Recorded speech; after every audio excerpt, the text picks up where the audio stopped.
थरी रे चाल कुमड़ो गेद कते अरु सफा कते इन दोहो कदा। चाल कुमड़ो ना रेसिपी बनाव लगी प्लेट उपकरण को इन दोहो कदा। काश्मीरी मरीच गुंडा इन दोहो कदा। जीरा ना डास सासांग और शुकनो मरीच इन दोहो कदा। और नोडे प्लेट मेना आदा रसुन ना बाटा मेना और सर्षे बाटा इन दोहो का निया बाटी रे। आ गैस जलाव कते लुइहा इन चंदाव कदा। लुइहा रे सुनुम इन दुलेदा।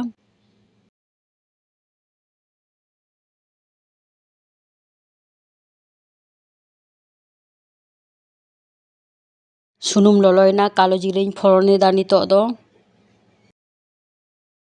और नितोग दो शुकनो मरीच इन फोड़नेदा।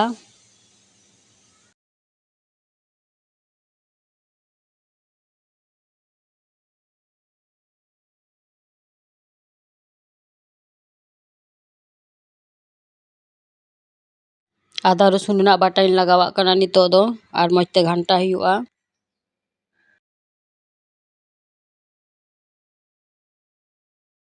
और नितोग दो चाल कुमड़ो इन डालावदा और नितोग मजते घंटा हुआ।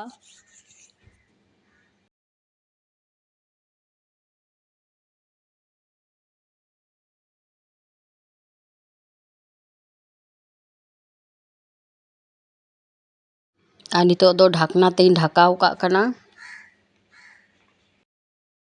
और नितोग दो ढाकना इन ओचोएदा।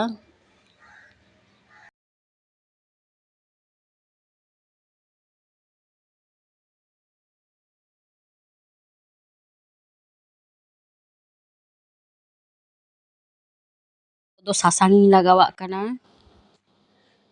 काश्मीरी मरीच गुंडा इन लगावा कना। बुलुंग इन लगावा कना परिमाण मतन। और जीरा ना डास्ट इन लगावा कना। और जतो उपकरण मजते घंटा मिसाल हुआ चाल कुमड़ो साथे।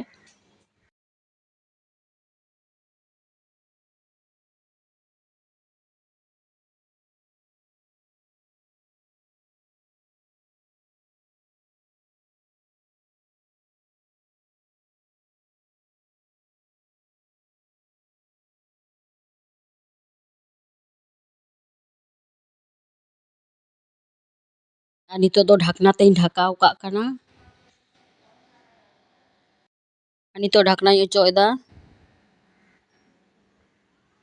और चाल कुमड़ो को जेटा भाप दा उडुक कना ओना तेगे नितोग मजते घंटा मिसाल हुआ।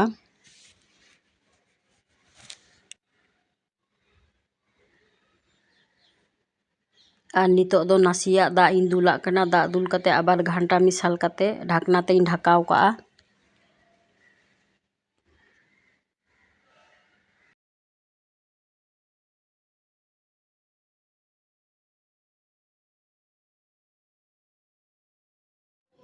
और नितोग दो ढाकना इन ओचोएदा।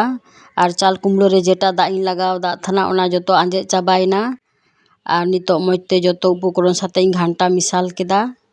और नितोग दो दा इन लगावा थोड़ा गान चाल कुमड़ो लबिदोग लगी।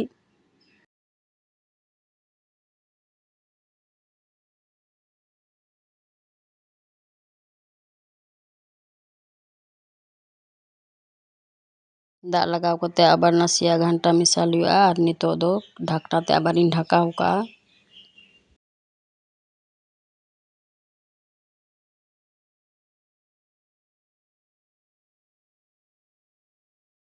तो आबार ढाकना इन ओचोएदा। और दाग जेटा इन लगा लुदा ओना आंजेद थोड़ा ᱧᱚᱜ ना। और चाल कुमड़ो हो लबिद ना। और सर्षे बाटा लहा रे रिद कते इन दोहो का थानो। नितोग दो चाल कुमड़ो चितान रे डालावा सर्षे बाटा।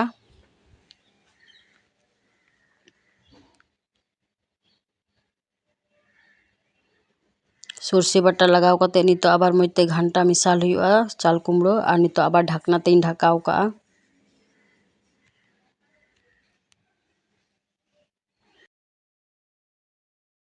और नितोग दो ढाकना इन ओचोएदा। और चाल कुमड़ो रे जेटा दा इन लगाल दा जतो आंजेद चाबायना। और नितोग मजते इन घंटा मिसाल दा और गैस ऑफ कते इन फेडा।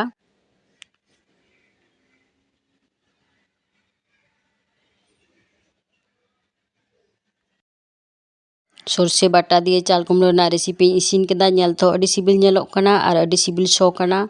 तो गाते को कमेंट्स रे बाडाय इसिन पे निये चाल कुमड़ो ना रेसिपी चेलकाኝ इसिन केदा। लाइक शेयर और सब्सक्राइब ताबुन पे। परेर भिडियो रे आबार बुन ᱧᱟᱯᱟᱢᱟ।